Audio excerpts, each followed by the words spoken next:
Sementara itu, usai penangkapan Peggy Setiawan yang disebut sebagai aktor intelektual dalam kasus pembunuhan pasangan Vina dan Eki menambah daftar kesaksian salah tangkap. Benarkah Peggy tak ada kaitannya dengan kasus ini?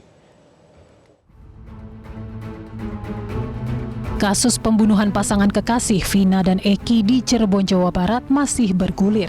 Saksi kunci dari peristiwa ini muncul ke hadapan publik, turut memberikan pernyataannya. AEF mengisahkan kedua korban diserang para pelaku sebelum akhirnya aksi pengejaran pelaku terhadap korban hingga ke flyover yang menjadi lokasi kedua korban ditemukan terjadi.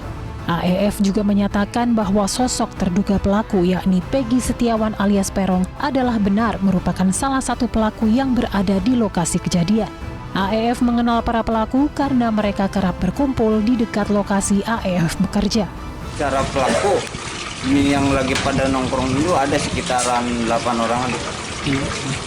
Di antara pelaku ini ada yang mengenali nggak?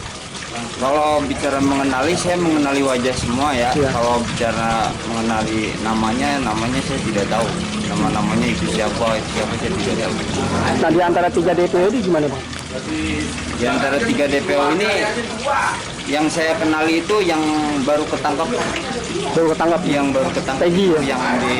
Yang dikatakan namanya Peggy itu. Saya mengenali wajahnya, ya bahwa dia itu warga situ yang sering nongkrong sama anak muda situ. Penangkapan Peggy Setiawan yang digadang-gadang sebagai aktor intelektual kasus ini, penasehat ahli Kapolri Irjen Pol Purnawirawan Arianto Sutadi menyatakan hal ini akan ditindaklanjuti polisi dengan mengumpulkan barang bukti untuk membuktikan keterangan yang sudah didapat. Nah, kalau nanti kemudian ini ya dalam penyelidikan sekarang ini didapat keterangan-keterangan bahwa dia sebagai aktor intelektual, ya pasti itu yang akan dijadikan berkas perkara polisi.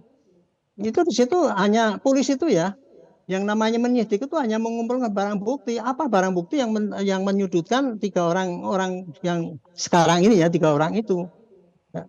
Kalau itu disudutkan, ada saksi yang menyatakan bahwa oh ya dia memang aktor intelektual atau pelakunya atau pelaku utama dan sebagainya. Tapi di lain pihak ada yang nyangkal enggak, seperti orang tuanya itu alibinya begini. Semua dihimpun oleh polisi itu, Pak. Nanti ya, semua dimasukkan dalam berkas perkara. Nanti akan dilihat mana keterangan mana yang kira-kira masuk akal atau benar dan tidak. Apabila itu masih masing-masing menganggap itu dirinya benar, berkas itu akan diserahkan pada jaksa. Nanti jaksa yang akan menilai. Kalau jaksa menilai bahwa itu sebagai bukti, dia akan kirim ke pengadilan. Nah, itu Pembunuhan pasangan muda terjadi pada 2016 silam. Vina dan Eki keduanya ditemukan tewas pertama kali karena dugaan korban laka lantas. Namun ditemukan adanya kejanggalan hingga diketahui kedua korban tewas akibat aksi pembunuhan. Polisi telah menetapkan 8 pelaku, 7 pelaku diantaranya dihukum penjara seumur hidup dan 1 pelaku yang masih di bawah umur dihukum 8 tahun penjara namun kini telah bebas. Sementara polisi menetapkan 3 DPO termasuk diantaranya Peggy Setiawan. Jelajahi cara baru mendapatkan informasi. Download Metro TV Extend sekarang.